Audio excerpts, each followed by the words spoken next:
how to make an Uber Eats driver account. So what we want to do is just load up the Uber Eats application. Now we will click on account in the bottom here. So just click on account. And if we scroll all the way down here, you will be able to see an option called earn by driving or delivering.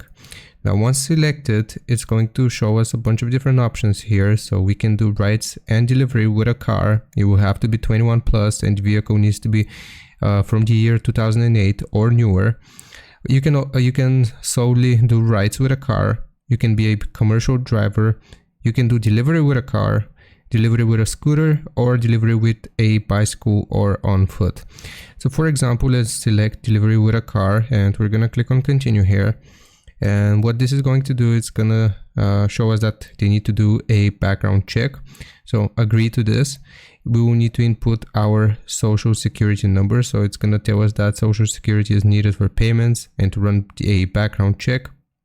And basically, if you supply your social security number here, they will do a background check, and if you're approved, you will be allowed to proceed further with your request, so they can contact you through email or the application. Here you can just open up the application and you will have received a message and you can proceed with your application. So I hope this was informative. Leave a like and sub, and I'll see you next time.